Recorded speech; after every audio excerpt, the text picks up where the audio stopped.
Hola, muy bien, muchas gracias, Luis, por la presentación inicial. Bienvenidos todos a este webinar, como ha dicho Luis, donde vamos a hablar sobre cómo llevar a cabo la gestión de riesgos en algo pues, que actualmente está muy de actualidad, como son los servicios cloud computing. Haremos una pequeña introducción a qué se entiende por este tipo de servicios cloud o en la nube, ¿no? Que también solemos llamar en español. Y bueno, analizaremos un poco cuál es el panorama actual de tipos de servicios cloud. Y luego al final, pues, utilizando las metodologías estándar, basadas sobre todo en ISO 27000, que como hemos dicho antes, pues es una de las partes que se estudia en este máster de ciberseguridad, haremos un pequeño análisis de riesgos en general y luego, pues finalmente comentaremos cuáles son los planes de contingencia, ¿no?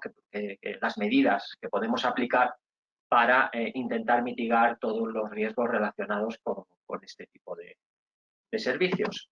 Entonces, bueno, han pasado ya 4 minutillos, yo creo que vamos a ir empezando, estamos ya conectados ya más de 50 personas y más que se siguen conectando en estos momentos, así que bueno, vamos a comenzar. Para empezar, bueno, quería presentar un poco, soy, como ha dicho Luis, pues Miguel Ángel Pérez, soy gestor de proyectos en temas de ciberseguridad, soy ingeniero superior en informática y doctor en telecomunicaciones. Y bueno, pues compagino un poco todo lo que es la docencia en másters de tecnologías de la información y ciberseguridad con mi empresa, mi startup, donde realizamos aplicaciones con tecnología blockchain. La tecnología blockchain supongo que sonará a muchos de vosotros, a algunos sobre todo por el tema de criptomonedas. Nosotros no trabajamos con criptomonedas, trabajamos sobre todo con lo que es la tecnología base en sí. Y bueno, está muy relacionado con todo el tema de la ciberseguridad, ya que es una tecnología que precisamente lo que pretende es descentralizar procesos y dar seguridad a los datos, algo muy importante si luego lo que queremos es utilizar esos datos que hemos capturado de una forma confiable, ¿no? Y para poder obtener conclusiones en base a datos, esos datos tienen que haber sido obtenidos pues, de una forma en la que podamos confiar y, por tanto, almacenados de una forma segura, ¿no? Bueno, sin más dilación, vamos a empezar, ¿no? Con este webinar, donde, bueno, quería hacer un poco una pequeña introducción. Supongo que aquí hay algunos alumnos del máster EAL de gestión de riesgos digitales. Os hemos puesto aquí en el chat un enlace, ¿no? Para el que esté interesado en obtener información acerca de él o, bueno, quiera solicitar alguna de las plazas o becas, que también hay becas para este máster. Y como decía, dentro de este máster, uno de los temas que abordamos es este precisamente de los servicios en la nube, servicios de cloud computing. Y bueno, ¿qué se entiende por servicios en la nube? Pues seguramente la mayoría de vosotros lo conoceréis más que a lo mejor por el concepto, pues sobre todo por haberlos utilizado en algún momento, porque como comentaba al principio, es un tipo de arquitectura de servicios que ha evolucionado considerablemente en los últimos años y ha tenido un auge importante. Podemos decir, a modo de resumen, que por cloud computing podemos entender pues, como un modelo de computación, un modelo de una arquitectura de computación, que al final lo que permite es a un proveedor tecnológico ofrecer servicios informáticos a través de Internet. ¿Qué tipo de servicios pueden ser estos? Pues bueno, todos los servicios que antiguamente, ¿no? O anteriormente a este tipo de modelo, pues se utilizaban de forma física, pues el almacenamiento, lo que es el acceso a Internet, servidores, controles de acceso, por ejemplo, firewalls, enrutamiento, servicios de red, todo lo que antes cualquier empresa tenía, digamos, lo que se suele llamar in-house, es decir, lo compraba y lo adquiría, actualmente, gracias a los servicios cloud, lo podemos tener lo que se denomina en inglés as a service, es decir, como un servicio. Y de ahí es donde salen los modelos que veremos a continuación, de tener una infraestructura como un servicio, o una plataforma como un servicio, o software como servicio. Al final se trata de externalizar todo eso, no tenerlo en propiedad y tener sus capacidades a través de un servicio que nos proporciona un proveedor tecnológico. Obviamente esto está orientado principalmente al ahorro de costes. Ya no vamos a tener que hacer, las compañías ya no van a tener que hacer una gran inversión en adquisición y en mantenimiento de ese equipamiento. No olvidemos que no solo se trata de comprar equipamiento, sino que luego hay que mantenerlo y hay que actualizarlo, y ahí es donde realmente el coste se dispara. En poder tener también una provisión inmediata de nuevos servicios que podamos demandar, es decir, en la mayoría de las compañías la necesidad de este tipo de servicios, de almacenamiento, de computación en general, no suelen ser siempre los mismos, sino que suelen obedecer a picos de necesidad, ¿no? Hay momentos del día o momentos, temporadas, donde nuestra compañía pues, puede tener una mayor demanda de determinados servicios.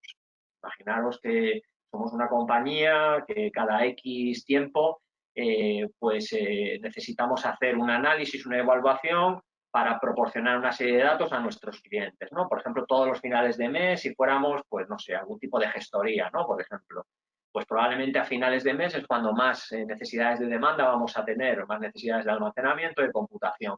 Nosotros podemos hacer, gracias a los servicios cloud, una petición durante el tiempo que necesitamos y en el momento en el que lo necesitamos de esas capacidades adicionales. Eso con el modelo tradicional de hardware adquirido, pues no lo podíamos hacer porque o teníamos ese hardware o lo teníamos que comprar y tenerlo ahí y claro, mientras no lo estuviéramos utilizando, pues todo ese equipamiento estaba infrautilizado. Por tanto, eso nos va a permitir también tener una perfecta adecuación a la demanda. ¿Y todo esto al final en qué impacta? Pues al final impacta en una mejor experiencia para los propios usuarios de la compañía que utilizan esos servicios, como a su vez una mejor experiencia para nuestros clientes, ¿no? Porque al final todo lo que a nosotros nos implica un determinado coste en infraestructura se lo vamos a tener que repercutir también a nuestros clientes. Si nosotros esos costes de infraestructura los podemos adaptar mejor, yo voy a poder adaptar también mejor el precio final que voy a cobrar a mis clientes por mis servicios. Bueno, en el siguiente gráfico básicamente lo que quiero es un poco aunar todos estos conceptos y reflejar en este triángulo pues que al final los servicios en la nube pues se componen de esas tres figuras, ¿no? El consumidor, el proveedor y el intermediario, ¿no? Que hace un poco pues eso, hace ese papel de intermediario entre lo que son las tecnologías. Y además esto es una relación simbiótica, es decir, es una relación que proporciona beneficio mutuo. Gracias a esta relación, ¿no? Lo que vamos a tener es una escalabilidad, y cuando digo escalabilidad me refiero, va relacionado con la planificación de la demanda que decía antes, es decir, si yo, por ejemplo, estoy creando ahora mismo pues una compañía, ¿no? que está muy incipiente, pues yo necesitaré unos determinados recursos, pero mi compañía, según vaya creciendo, voy a ir necesitando y voy a ir solicitando más recursos a mi proveedor. Eso es escalabilidad.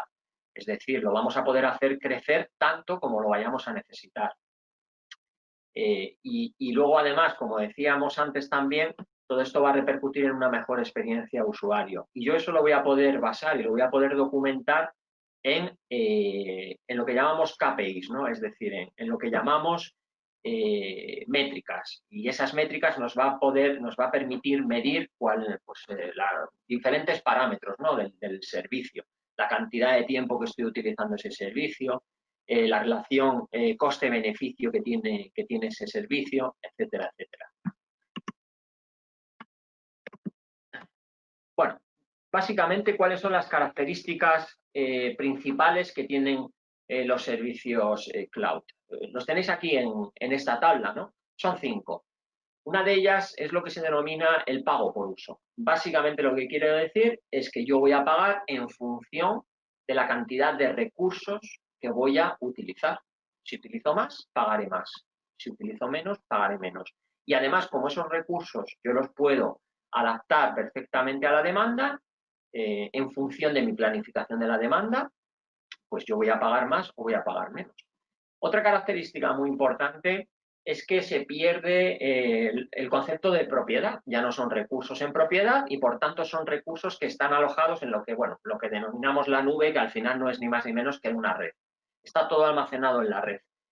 Eso nos aporta la ventaja de acceso desde la red, es decir, vamos a poder acceder a la gestión, ¿no?, de esos recursos, ya sea hardware, ya sea software, pues a través de una serie de paneles de gestión que nos va a proporcionar el proveedor, desde donde nosotros vamos a poder hacer toda esa planificación de la demanda de los recursos.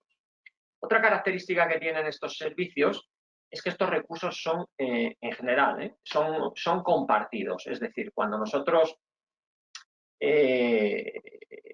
contratamos una serie de servicios en la nube, claro, por defecto no nos están asignando recursos a nosotros solo, sino que son recursos que estamos compartiendo con otros clientes de ese proveedor. Recursos de almacenamiento, recursos de red, recursos de computación.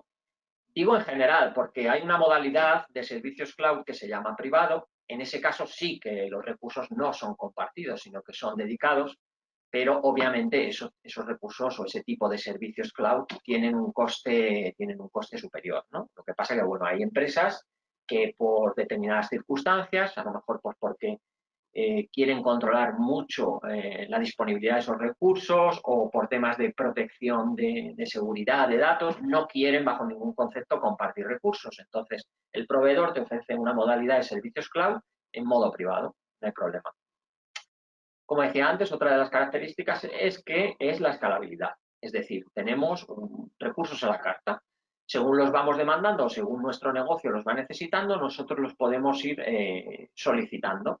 Además, eso es en tiempo real. Es decir, esto es otra ventaja, y es que no tenemos que estar gestionando un nuevo contrato de adquisición como pasaba cuando son los recursos en propiedad, sino que directamente desde ese panel de gestión que decíamos antes, vamos a poder realizar peticiones, solicitudes para ampliar nuestra capacidad de computación, nuestra capacidad de almacenamiento o reducirla, ¿no?, en determinado momento.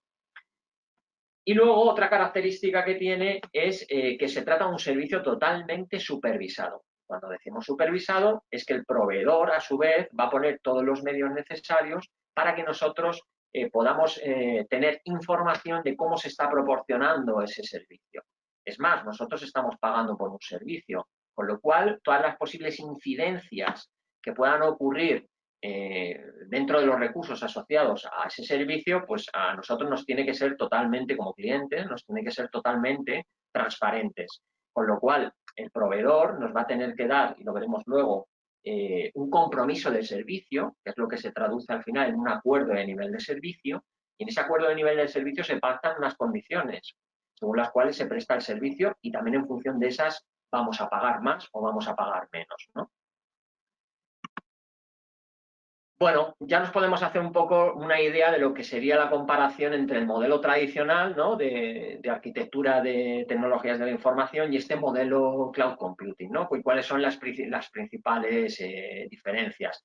Al final, estas principales diferencias, ¿en qué se traducen? Se traducen en estos 4 aspectos que tenemos aquí. El modelo de compra, ¿no?, que en el modelo tradicional compramos activos, y aquí lo que compramos no son activos sino servicios.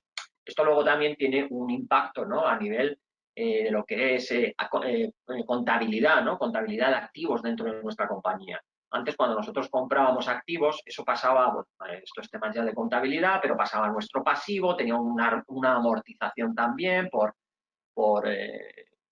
digamos, por desgaste, ¿no?, de material físico, tiene unas amortizaciones a nivel contable. Aquí no, aquí como estamos con el cloud computing, como lo que hacemos es comprar servicios, tiene una contabilización, ¿no?, desde el punto de vista de la contabilidad de la compañía diferente, ¿no? El modelo de negocio, obviamente. Antes pagábamos por un activo fijo, de nuevo, y aquí vamos a pagar en base al uso que hacemos. Esto es siempre más ventajoso para el cliente, para nosotros. Si usamos más, vamos a pagar más, pero si lo usamos menos, vamos a pagar menos. Otra diferencia importante, como ya hemos dicho, es el modelo de acceso, ¿no? Que pasamos de lo que es una red interna, ¿no?, a lo que es utilizar Internet. Es decir, vamos a acceder al servicio siempre a través de Internet. Y, por tanto, eso también nos va a traer otra ventaja, y es que vamos a poder acceder desde cualquier dispositivo. Es otra ventaja, ¿no? Con el modelo de acceso tradicional también, pero con el modelo de cloud computing todo se facilita más, ¿no? Porque estamos desacoplando lo que son los servicios del tipo de dispositivo. Ya per se, por arquitectura, eso está ya desacoplado. Y luego al final pues tendríamos otra diferencia en cuanto al modelo técnico, ¿no? Pues que el cloud computing, como hemos dicho, pues es escalable, es elástico, es dinámico, es multiusuario, y el modelo tradicional pues es más en plan no compartido, estático. Para que tengáis unas pinceladas históricas, que los vamos a pasar muy por encima, ¿de dónde viene el tema del cloud computing? Bueno, uno de los primeros agentes, ¿no?, actores que se introdujo en todo el tema de servicios on cloud, pues fue la empresa Salesforce, ¿no?, que supongo que la mayoría conoceréis. Pues prácticamente se le considera pionero, ¿no?, en proporcionar acceso a aplicaciones corporativas, ¿no? Ellos tienen una serie de... Ellos lo que proporcionan es... o proporcionaban sobre todo al principio software as a service, tipo CRMs, RPs, etcétera, aunque ahora ya con el tiempo, pues obviamente ya se ha diversificado y ya proporciona también hardware, ya proporciona servicios de almacenamiento, Service Cloud, Sales Cloud, Commerce Cloud, etcétera. Este se puede considerar un poco, ¿no?, el pionero dentro de los servicios cloud. ¿Quién fue el siguiente? Y este ya sí que os sonará más a todos. Pues Amazon. Amazon, bueno, empezó pues como sabemos todos, empezó siendo la tienda de libros, luego una tienda, pero ¿qué es lo que pasó aquí? Pues que en el año 2000 toda la infraestructura hardware que tenía montado Amazon para dar servicio a lo que es su tienda, su e-commerce, pensaron, bueno, si esto lo estamos utilizando para nosotros, ¿no lo podemos convertir en una unidad de negocio y monetizarlo? Es decir, convertirlo en una unidad de negocio y ofrecer servicios a otros clientes. Entonces, crearon toda una arquitectura de aplicaciones y de recursos hardware, ¿no?, que es lo que se conoce como Amazon Web Services, y bueno, lo empezaron a ofrecer a clientes.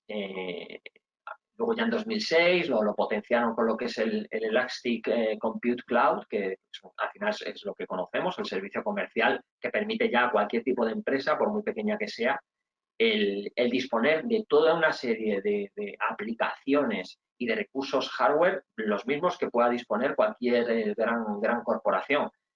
Para que os hagáis una idea, los servicios cloud de AWS los utilizan empresas como Netflix, por ejemplo. Todo el servicio de vídeo de streaming de Netflix funciona sobre Amazon Web Services, ¿no? Mucha gente me pregunta, bueno, pero ¿qué tipo de negocio se puede montar sobre Amazon Web Services? Bueno, pues, por ejemplo, Netflix funciona todo sobre Amazon Web Services.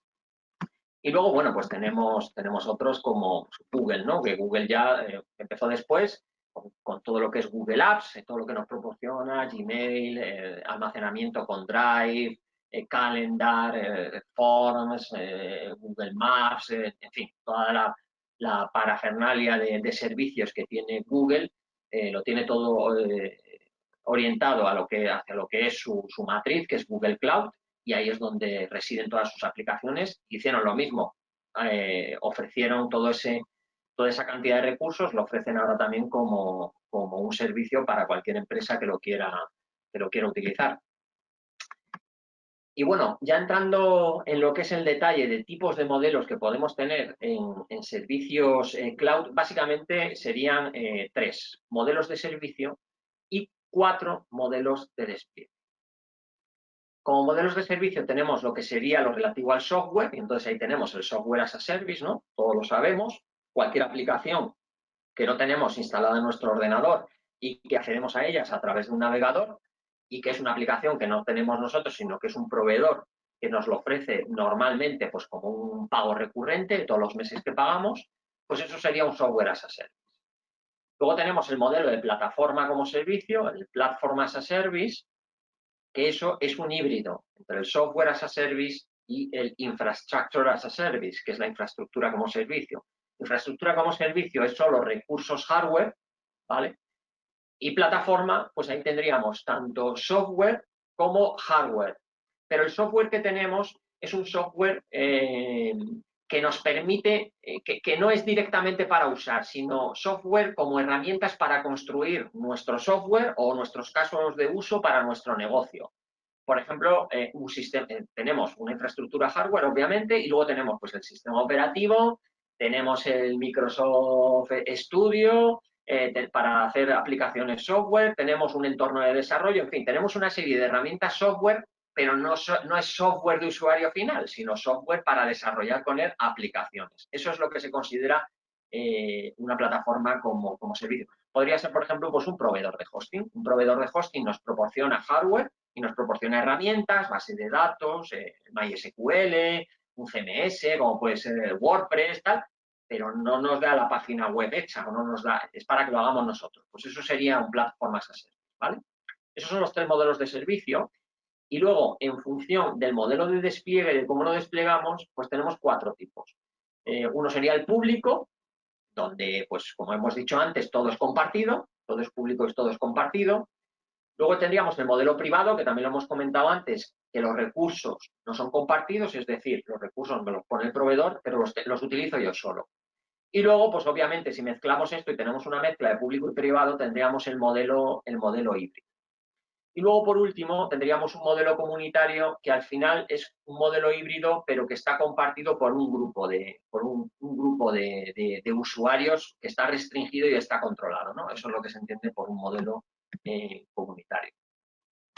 Bueno, esto es la explicación de lo que hemos visto antes, los tres modelos de implementación, que también los hemos visto. Y bueno, una vez ya que hemos hecho esta primera introducción, ¿no?, a lo que son los servicios cloud, pues lo que nos toca ahora, desde el punto de vista de gestión y de análisis de la seguridad, es ver qué retos de seguridad nos plantean todo este tipo de servicios. Porque obviamente cuando proporcionamos un nuevo modelo de servicios siempre van a aparecer nuevos retos desde el punto de vista sobre todo de la seguridad, ¿no? A primera vista, sin pensar mucho más, se nos puede ocurrir a todos y podemos pensar que efectivamente pues los mayores retos de seguridad en todo lo que son servicios cloud van a ser siempre la confidencialidad y la privacidad de los datos, obviamente. Estamos tratando con datos personales y, bueno, sabemos que estamos en la época de los datos es el nuevo oro, es el valor, sino que se lo digan a compañías como Facebook y todas estas, ¿no?, que se basan en la ingeniería de datos. Y, por otro lado, tendríamos como factor importante la disponibilidad e integridad de los servicios, ¿no?, y de los propios datos. Es decir, el acceso, el poder acceder, ¿no?, a esos datos y, lo que es más importante o igual de importante, que nadie pueda manipular o modificar esos datos.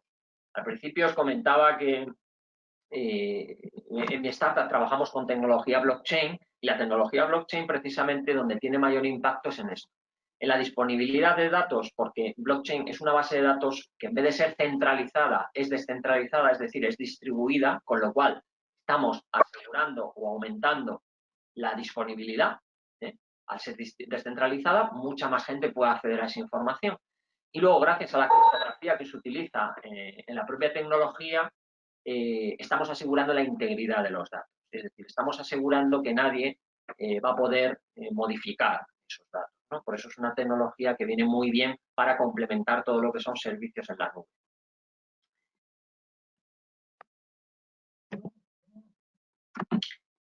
Bueno, ¿qué responsabilidades dentro de los tres modelos que acabamos de ver? ¿Qué responsabilidades va a tener tanto el proveedor como nosotros, ¿no?, como usuarios? Bueno, dentro del modelo SaaS, que estamos hablando, como hemos dicho, el software as a service, pues el proveedor, obviamente, va a ser el responsable de los servicios de seguridad en la nube y de la privacidad de las aplicaciones, ¿no? Estamos hablando de aplicaciones, entonces estamos delegando, ¿vale? Y la palabra delegar hay que cogerla justo en su significado, es decir, ¿qué significa delegar? Cuando alguien delega, ¿qué hace cuando alguien delega? Yo dejo que tú hagas ese trabajo, pero la responsabilidad sigue siendo mía. Eso quiere decir que si yo contrato un servicio, un software as a service, yo voy a delegar el tratamiento, ¿no?, de los datos y la privacidad de los datos, pero yo sigo siendo el responsable de lo que ocurra con eso. Esto lo que implica es que nosotros como cliente tenemos que exigirle al proveedor que ponga las medidas adecuadas y que nos garantice que va a hacer un buen uso de esos datos y que me garantice que puede dar la privacidad que yo, como responsable de los datos, voy a tener que garantizar a mis clientes, porque los datos que van ahí son los datos de mis clientes, de mi negocio, ¿vale? Y al final, quien tiene que cumplir legalmente, voy a ser yo el que tiene que cumplir. Obviamente, el proveedor también va a tener que cumplir legalmente, con la que ahora lo veremos, con la normativa legal, sobre todo en temas de protección de datos. Pero tenemos que tener muy claro que por el mero hecho de contratar servicios en la nube no quiere decir que ya me exima de todo tipo de responsabilidad, de la seguridad. No, no, yo sigo siendo responsable, ¿vale?, de los datos. En un modelo PaaS, bueno, en un modelo PaaS la cosa cambia un poco porque los usuarios, o sea, nosotros, somos responsables de las aplicaciones, pero los proveedores van a tener que ser también responsables de proteger, ¿no?, esas aplicaciones que nosotros estamos utilizando. ¿A qué me refiero con proteger? Pues, hombre, pues van a tener que garantizar pues, que pues el sistema operativo, por ejemplo, se actualice, esté correctamente actualizado. Que todas las aplicaciones que hay ahí, cualquier vulnerabilidad de seguridad que se publique, esté correctamente tratada y corregida, ¿no? A ese tipo de acciones me refiero. Y en un modelo IaaS, pues obviamente, como estamos hablando de recursos físicos, además, ¿no?, de todo lo anterior, pues el proveedor lo que va a tener que proporcionar, perdón, en el modelo IaaS no tendríamos software, solo tendríamos recursos hardware. Entonces, lo que el proveedor tiene que proporcionar, pues es la información al cliente de cómo se están compartiendo esos recursos, ¿no? Sobre todo cuando estamos hablando del modelo por defecto que hemos dicho, que es un modelo compartido, ¿no? Si es un modelo privado, que los recursos son míos, pues bueno, ahí tengo garantía de que los recursos son míos. Pero si lo que estamos utilizando es un modelo público, ¿no?, que suele ser el habitual, ahí lo que el proveedor me tiene que garantizar es que mi información está compartimentada, es decir, que otro cliente que estoy utilizando, por ejemplo, el mismo recurso de almacenamiento que yo, no pueda acceder a mis datos, ¿no? Entonces me tiene que garantizar que es capaz de crear esos entornos cerrados o esos sandbox, ¿no?, que me garantice que mis datos pues están perfectamente protegidos y no están accesibles por los demás.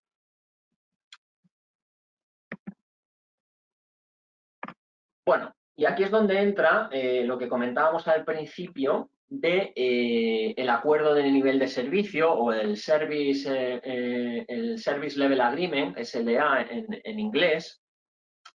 Y esto es fundamental, ¿no?, en cualquier relación con cualquier proveedor que nos proporcione servicios en la nube, servicios cloud. Es decir, el acuerdo de nivel de servicio lo que va a recoger es la relación entre el proveedor y el cliente. Entonces, ahí van a quedar recogidas una serie de datos, como son, ahora los veremos, pero como son, por ejemplo, pues las condiciones de prestación del servicio y información de cuáles son las medidas de seguridad que el proveedor pone a mi disposición para garantizar que se me cumplen pues una serie de aspectos. ¿Cuáles son estos aspectos? Pues son principalmente los que tenéis aquí resumidos, aunque hay un documento que se llama Cloud Security Alliance, ¿no?, donde se especifican cuáles deben ser las responsabilidades y obligaciones que todo proveedor de servicios cloud debe recoger en un acuerdo de nivel de servicio, ¿vale? Y ahora los vamos a ver un poco en detalle cada uno.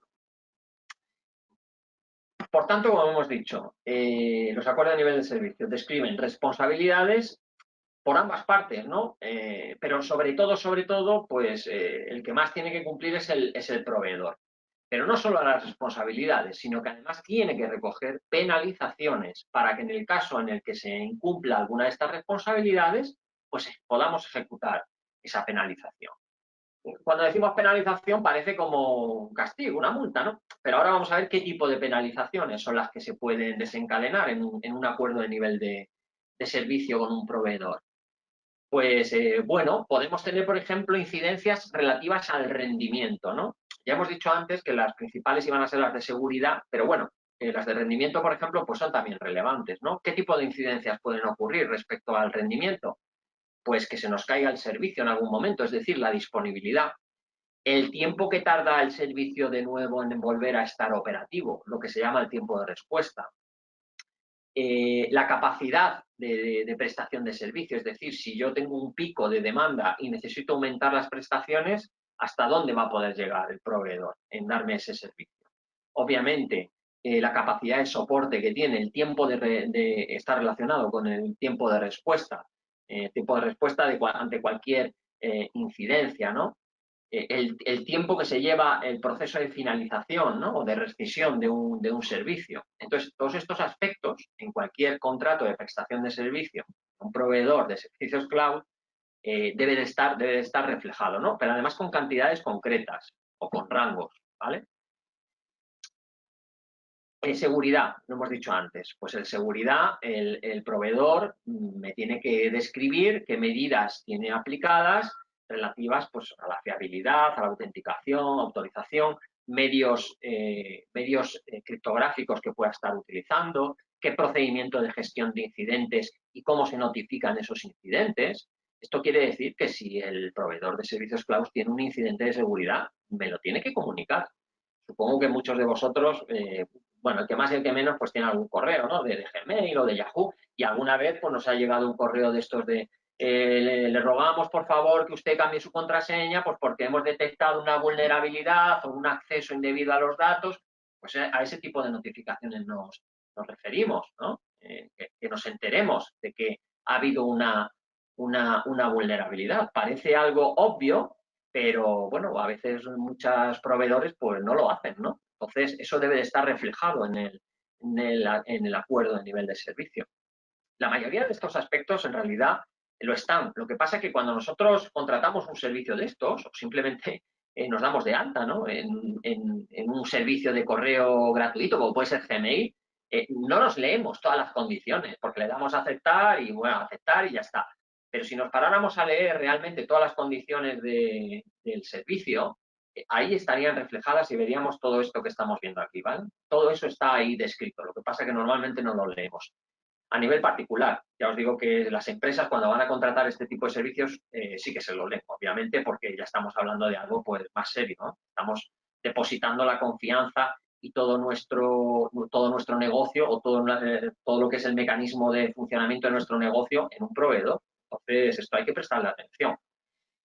¿Qué más cosas? Bueno, efectivamente, necesitamos conocer también qué tipo de gestión de vulnerabilidades hacen, qué tipo de auditorías de seguridad hacen, etcétera, etcétera. O sea, todo eso un proveedor no lo tiene que informar.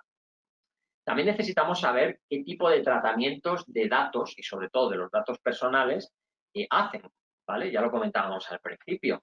Necesitamos saber qué tipo de backups o con qué periodicidad hacen ellos sus backups.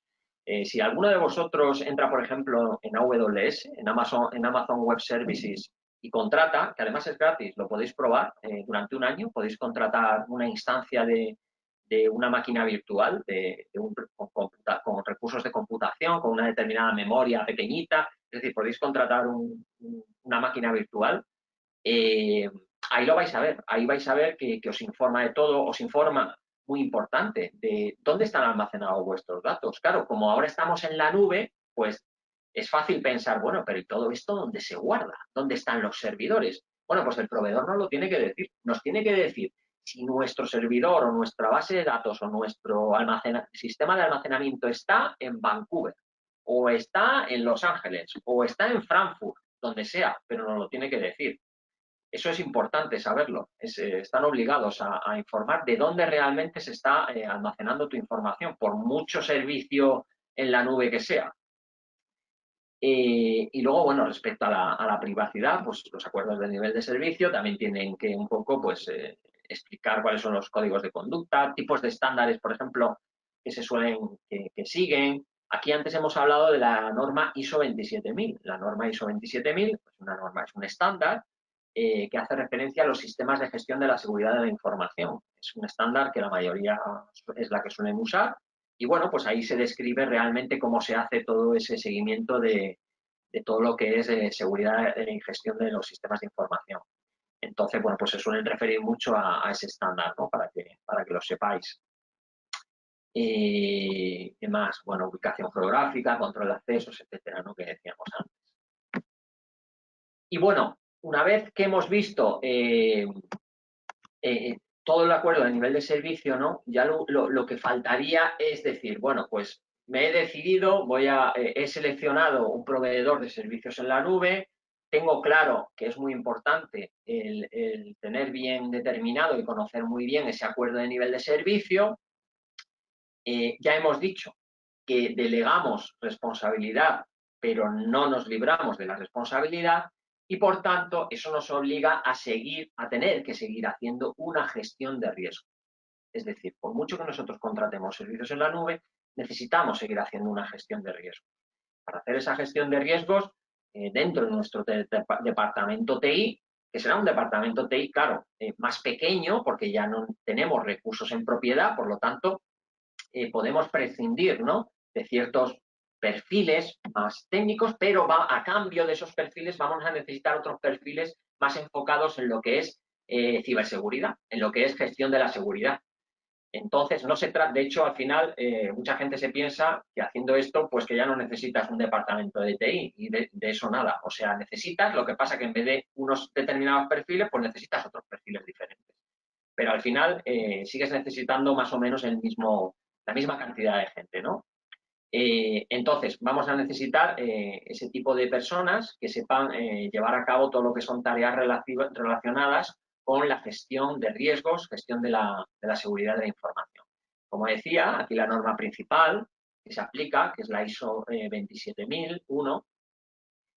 Bueno, yo digo ISO 27000 porque el cuerpo, ¿no?, de la norma se llama ISO 27000 y luego dentro pues hay como capítulos, ¿no? 27001, 2, 3, 5, tal. Entonces, en concreto, dentro de la norma ISO 27000 tenemos 27001, que es donde se especifican los requisitos que tiene que tener un sistema de gestión de la seguridad de la información, ¿no?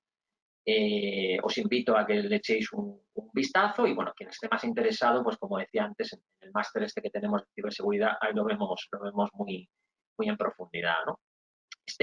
Este sistema va a formar parte, obviamente, de nuestra organización y de toda nuestra estructura, ¿no? Porque al final este sistema en lo que se centra es en garantizar la confidencialidad, la integridad y la disponibilidad de la información, ¿vale? Se centra en la información, no se ocupa de la disponibilidad del servicio, eso es otra cosa, eso no tiene nada que ver con la seguridad, ¿no? La disponibilidad del servicio se gestionaría con otro tipo de metodologías, como puede ser, por ejemplo, ITIL, que a alguno les sonará, eso es disponibilidad del servicio, pero la disponibilidad de la información y su seguridad, es decir, su confidencialidad e integridad, es lo que gestionamos a través de esta norma ISO 27000, que básicamente, a modo de resumen y en un minuto, os voy a decir que se basa en identificar activos, es decir, cuáles son los activos que tenemos, con una particularidad, obviamente, que en el cloud computing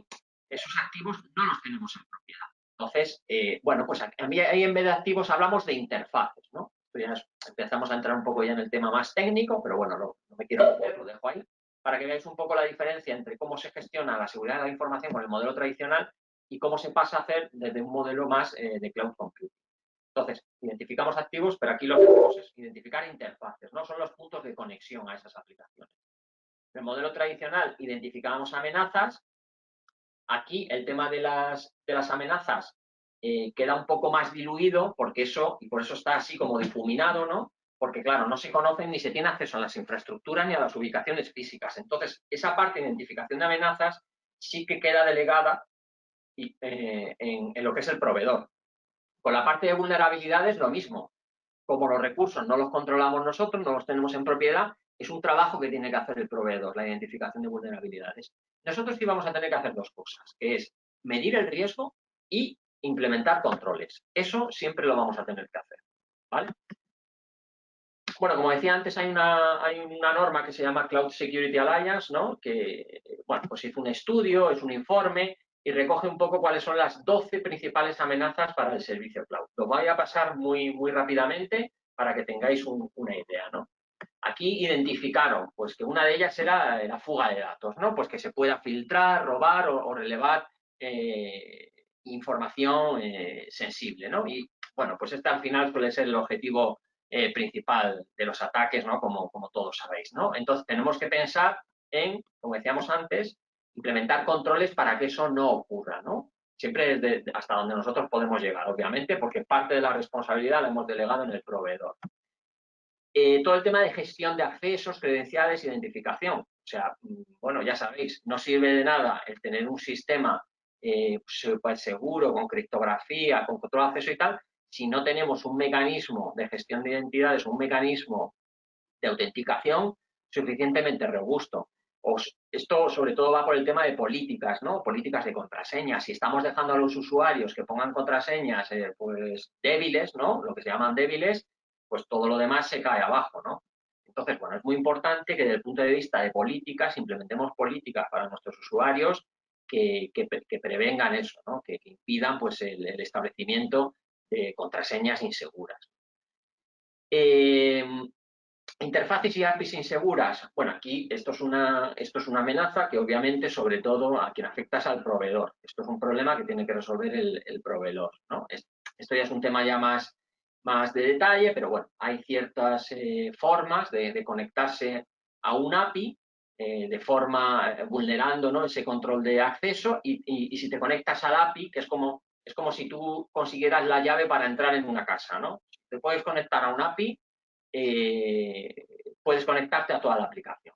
Eso, para el que tenga curiosidad, por ejemplo, es una de las vulnerabilidades que más se explotan en el tema en blockchain con el tema de criptomonedas, ¿no? Cuando a un hacker se cuela y se conecta a donde se almacenan las criptomonedas, que es lo que se llaman wallets, ¿no? Los monederos, precisamente lo que atacan son las APIs. Se conectan al API y una vez que se han conectado al API ya se pueden conectar a todos los monederos y robar esas criptomonedas, ¿no? Entonces es una vulnerabilidad importante, por ejemplo, en ese tipo de servicio. Obviamente, pues la vulnerabilidad del sistema, pues estamos hablando de sistemas, pues de sistemas operativos, ¿no? El que no estén adecuadamente actualizados, pues es un punto de vulnerabilidad, ¿no? Entonces, eso siempre se tiene que intentar tener lo más actualizado posible. El robo secuestro de cuentas es otro tema, es otra de las principales amenazas, ¿no? Aquí, bueno, pues existen diferentes mecanismos, como sabéis, el phishing, ¿no? El phishing, para el que no lo sepa, es suplantar la identidad de alguien, ¿no? Ingeniería social, intentar mandarte correos para sacarte la contraseña, para que, en fin, todo este tipo de artimañas que utilizan los hackers para robar o secuestrar cuentas, ¿no? Entonces, hay mecanismos para intentar evitar eso. Por ejemplo, pues, ¿quién no ha recibido algún correo de su banco diciendo nosotros nunca te mandaremos un correo pidiéndote las contraseñas ni pidiéndote? Por ejemplo, eso es una forma de evitarlo, ¿no? Porque hay muchos intentos de phishing, eso es un intento de phishing, que te manda un correo y te dice, oye, entra aquí, que es que tienes que cambiar tu contraseña, tienes que ponerla no sé qué. Lo que quieren es que pongas tu contraseña para captarla. Entonces, por ejemplo, los bancos lo suelen hacer. Nosotros nunca te vamos a pedir que pongas aquí tus contraseñas, ¿no? Otra amenaza, los insiders maliciosos. Bueno, esos son los internos de nuestra compañía. Esto es una amenaza que es muy difícil de mitigar. Precisamente se considera que el punto más débil de todas las posibles amenazas son los seres humanos. Es decir, las personas son las principales fuentes de amenazas y de riesgos en ciberseguridad. Entonces, es muy difícil de mitigar. Hay que intentar establecer políticas para todo el mundo, pero es muy difícil de mitigar porque, bueno, nunca sabes por dónde te puede salir lo que se llama un insider, ¿no? Una persona interna maliciosa. Luego, bueno, tenemos algunos tipos de amenazas, como son las amenazas persistentes avanzadas, pero bueno, esto ya es más técnico, ¿no? Que son amenazas en forma de parasitarias, los típicos gusanos, ¿no? Los típicos troyanos, etcétera, ¿no? Y luego, bueno, la pérdida de datos, obviamente, que es bastante catastrófico. Entonces, bueno, cualquier proveedor de cloud debe de asegurarse de tener los backups correspondientes, de hacerlos a menudo, de tenerlos en sitios diferentes, y cuando digo sitios hablo de ubicaciones físicas distintas en distintos países, pues incluso para prevenir posibles ataques terroristas. Este tipo de cosas que cuando nos lo dicen pensamos que es un poco, joder, qué exagerado es esto, ¿no? Ciencia ficción, pero no, esto ocurre y os puedo asegurar que la principal amenaza de cualquier país, de cualquier gobierno ahora mismo, no es que nos ataquen con bombas, son los ataques de ciberseguridad, son las principales amenazas. O sea, os podría sorprender los intentos de ciberataques que tienen la mayoría de los países, sobre todo países occidentales, cada día. O sea, es impresionante la cantidad de intentos de ataques que se tienen al día. Y luego también otra cosa que tendemos a pensar es que a nosotros como personas particulares que estamos ahí, que no tenemos nada que ofrecer, no vamos a ser nunca objeto de ciberataques. Todo lo contrario. Aquí los hackers, bueno, suelen preferir empresas, pero también se atacan muchísimas personas particulares. O sea que nadie está libre de sufrir eso. Obviamente, pues bueno, hay que intentar que nuestros usuarios hagan un buen uso de los servicios cloud, etcétera. Otro tipo de amenaza también que se suelen tener este tipo de servicios es lo que se llama DDoS, de denegación de servicio, y es intentar mandar muchas peticiones a un determinado servicio hasta que se satura. Por ejemplo, eso se hacía, o sea, digo se hacía porque ahora ya existen muchas contramedidas para evitarlo, pues por las páginas web. Se intenta atacar un servicio, una página web, y de tantas peticiones que recibe, el servicio se cae. Pero ha pasado actualmente, o sea, vosotros os acordaréis de no hace mucho, WhatsApp, por ejemplo, se cayeron los servidores, Facebook, por ejemplo, también estuvo un tiempo sin dar servicio, Netflix también le ha pasado. Todas esas caídas de servicio han sido provocadas precisamente por este tipo de ataque de denegación de servicio. Se empiezan a mandar muchísimas peticiones a la vez y los servidores entonces se saturan y se caen. Bueno, ¿y qué podemos hacer ya por último para cerrar el ciclo para poder gestionar todo esto? Pues volviendo otra vez a la norma ISO 27000, y con esto ya voy a terminar, ¿no? Que es un poco para cerrar todo y así podéis preguntar cualquier cosa al final. La ISO 27000 lo que nos plantea es que creemos un ciclo de Deming, lo que se llama un ciclo PDCA. Y el PDCA no es ni más ni menos que el Plan Do Check Act, o sea, planificar, hacer, verificar y actuar. En eso se basan las estrategias para mitigar el riesgo. En nuestro caso concreto de servicios cloud, hemos identificado una serie de estrategias para mitigar este riesgo. Bueno, las hemos dividido en generales y específicas y, bueno, pues las tenéis aquí detalladas. Yo las he puesto aquí en detalle, pero no para leerlos ahora, sino, bueno, como hemos dicho al principio, como esto está grabado y os vais a poder bajar además la presentación del webinar, pues para que tranquilamente las podáis echar un vistazo y ver en detalle qué estrategias de mitigación se pueden aplicar pues para prevenir todas esas amenazas que hemos visto antes, ¿no? Y de hecho yo la mayoría ya las he ido comentando según veíamos las amenazas, ¿no? Pues usar el single sign-on, por ejemplo, que ¿eso en qué consiste? Pues utilizar un inicio de sesión único. Cuando hay que acceder a varias aplicaciones, cada vez que accedemos hay que meter un usuario y una contraseña. Si solo lo tuviéramos que meter una vez, el número de posibles errores lo vamos a minimizar, que si no lo tenemos que estar metiendo cada vez. Eso es lo que viene a resolver este tipo de mecanismo, ¿no? Entonces, obviamente llevar a cabo auditorías, implementar cifrado extremo a extremo, que es mucho más seguro. Esto es una característica, por ejemplo, os acordaréis que al principio pues WhatsApp no tenía. WhatsApp no hacía cifrado extremo a extremo. Al no hacer cifrado extremo a extremo, eso quería decir que si alguien se metía en medio y hacía lo que se llama también un ataque de man in the middle, que es ponerse en medio, podía interceptar las comunicaciones y podía saber lo que se estaba hablando.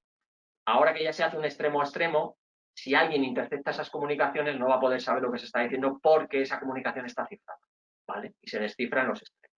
Pues han implementado un mecanismo de este estilo para mitigar.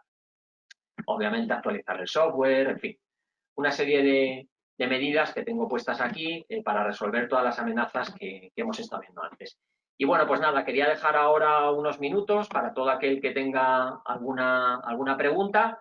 pues me lo podéis poner por aquí por el chat o en el apartado de preguntas. Ah, sí, tengo aquí. Lo que pasa es que un momentín que las veo muy pequeñas, ¿eh? Un momento que lo amplío, que las tengo aquí y se me han ido subiendo. Vamos a ver. ¿Qué pasa con los acuerdos? Me pregunta Jenny Maldonado, ¿qué pasa con los acuerdos de nivel de servicio de los servicios gratuitos? Bueno, que sea gratuito no quiere decir nada. Como decía antes, cuando tú haces o abres una cuenta de Gmail o de Yahoo o lo que sea, ese acuerdo de nivel de servicio está ahí. Y de hecho, se tiene que cumplir todo prácticamente igual, ya sea de pago que de servicio gratuito. Porque ellos, obviamente, no van a ver las mismas condiciones, porque, claro, en un servicio gratuito, pues las condiciones de prestación del servicio no son las mismas que de pago. Pues si hay una incidencia, te informarán, suelen tener a lo mejor un acuerdo de 24 o 48 horas para restablecer el servicio, pero no es lo mismo que si tú lo estás pagando. Es decir, el marco de condiciones es el mismo, pero los valores, ¿no?, de esas condiciones no son las mismas porque no es lo mismo pagar que no pagar. Incluso pagando también hay distintos niveles, porque puedes contratar un nivel de soporte de 8 por 5, que significa de lunes a viernes en las 8 horas laborables, en horario laborable, pero si pagas más, pues vas a tener un acuerdo de 24 por 7, que es en los 7 días de la semana, 24 horas, y con un tiempo de respuesta de menos de 3 horas, por ejemplo. Entonces, que sea un servicio gratuito no está exento de cumplir con los acuerdos, de tener acuerdos de nivel de servicio, pero obviamente no son los mismos que en un servicio de pago. ¿Qué recomendaría usted en cuanto, me pregunta, o no sale aquí el nombre, qué recomendaría usted en cuanto a la seguridad así, Jenny Maldonado, para las pymes que no tenemos oportunidad de invertir en los primeros años de las empresas en servicios de pago? Bueno, esto es una pregunta que me hacen mucho. No sé cuál es tu país, pero, bueno, por ejemplo, aquí en España suele haber organismos públicos que precisamente suelen ayudar a las empresas, a las pequeñas empresas, en este tipo de temas. Aquí en España, por ejemplo, pues hay un organismo que se llama INCIBE, y el INCIBE pues pone a disposición de cualquier pyme de forma gratuita todo tipo de guías, herramientas, antivirus, listas de proveedores que ellos han evaluado y de alguna forma certifican como de confianza. Entonces, yo te recomiendo que investigues un poco en tu país, ¿no?, porque seguramente habrá algo a nivel gubernamental. Y luego, pues bueno, afortunadamente, Jenny, cada vez más hay empresas y sobre todo startups, ¿no?, pequeñas empresas que proporcionan soluciones de la misma categoría que las herramientas caras que utilizan grandes empresas. O sea, cada vez más la tecnología está más al alcance de los pequeños y a un precio reducido. Con lo cual, ese gap, digamos, cada vez se está resolviendo más y mejor. Nosotros, por ejemplo, en nuestra startup y community, precisamente hacemos eso. Intentamos poner al alcance de cualquier pyme, de cualquier empresa, una tecnología tan compleja como es blockchain y tan cara de implementar, pero precisamente lo que queremos es llevar esa tecnología al alcance de las pequeñas empresas. Y bueno, lo podemos hacer pues gracias a eso, a que somos empresas más pequeñas y diseñamos sobre todo soluciones más adaptadas a sus necesidades. Entonces, bueno, depende un poco también de cada país, pero suelen existir. Me pregunta qué piensas que podría servir para que las empresas de América Latina comprendan no solo la responsabilidad, me pregunta Alejandra Pineda, que implica la seguridad en la nube, sino la seguridad en la misma empresa. Bueno, has tocado un tema importante, efectivamente, Alejandra. Pero esto es un tema. Yo lo que digo siempre es que nos toca seguir evangelizando, como digo yo, ¿no? Hay que seguir evangelizando porque realmente la necesidad de la seguridad es algo crítico para cualquier empresa, pero cualquier empresa, porque toda empresa utiliza sistemas de información, utiliza software, utiliza servicios cloud y, por tanto, toda empresa está sujeta a ser víctima de una vulnerabilidad o de un ataque de ciberseguridad. Entonces, no queda más remedio pues de ir evangelizando, de ponerle casos que han ocurrido, es una cosa que suele funcionar mucho, casos de su propio sector, por ejemplo, o de su competencia. Pues tú no sabes que a fulanita le pasó esto, es una empresa como tú, es de tu sector, es de tu competencia, te puede pasar a ti. Esto pasa mucho como con la seguridad de uno personal que tenemos en la casa y tal. ¿Para qué me voy a poner una alarma en mi casa si total a mí me van a entrar a robar? ¿O para qué me voy a preocupar? Bueno, pues todos estamos sujetos a que nos pueda pasar y es un poco lo que hay que darles a entender a las empresas, ¿no? Y yo lo que suelo hacer mucho es eso, intentar siempre que quiero hablar con alguien, con alguna, buscar alguna de su sector que ellos conozcan y que les haya pasado algo, porque cuando ya lo ven de cerca, ya la cosa la entienden mejor, ¿sabes? Nos pregunta Oscar Guerra, no, vamos a ver, me pregunta, sí, aquí, eh, ¿cuál serían los procesos, me pregunta Luis Eduardo Álvarez, los procesos de implementación para la migración de un entorno real? Bueno, esto daría para otro webinar. Sobre todo habría que ver cada caso en concreto, Luis. Obviamente es un trabajo largo, porque hay que estudiar muy bien cómo está la empresa, qué es todo lo que tiene y para cada servicio concreto pues hay que diseñar un plan de migración a la nube. Pero básicamente hay que hacer un análisis de todo lo que tenemos y en función de lo que tenemos hay que seleccionar el proveedor que mejor se nos adecue y luego para cada servicio hay que hacer un análisis detallado de cómo vamos a poder migrar ese servicio. El material del webinar se va a enviar, Begoña, para poder revisarlo. Sí, se te va a enviar un correo para que tú te lo puedas descargar, ¿vale? Va a estar disponible. Es posible que nos regalen, sí, ya lo he dicho. ¿Qué hacer en caso, nos pregunta Carlos Giovanni, de que la amenaza sea real y ya ha afectado los sistemas? Bueno, esto es porque igual que cuando te has caído y te has hecho una herida, ¿qué podemos hacer? Pues lo único que podemos hacer es intentar curarla lo mejor posible, ¿no? Y ya sabemos ese dicho que hay, ¿no? El refrán de más vale prevenir que curar, ¿no?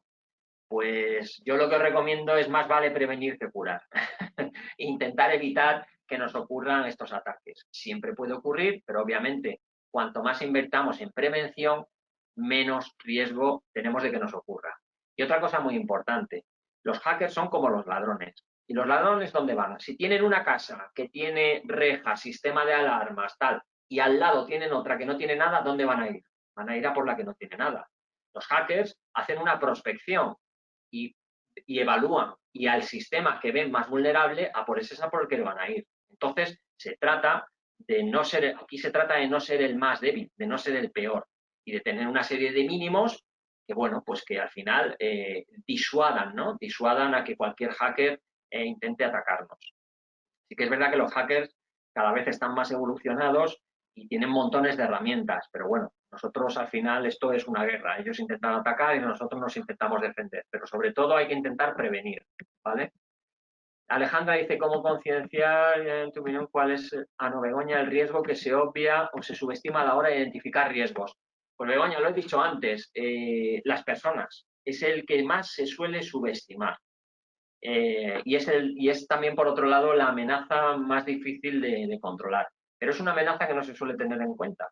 Y realmente, según las estadísticas, la mayor cantidad de ataques vienen o por personas internas o por descuidos de esas personas. Es decir, el típico que se deja la contraseña en un POSIT o el típico que se guarda la contraseña en un documento en TXT, ese tipo de cosas. Entonces, si conseguimos concienciar a las personas, a los usuarios, ya vamos a tener gran parte de los principales riesgos mitigados, ¿vale?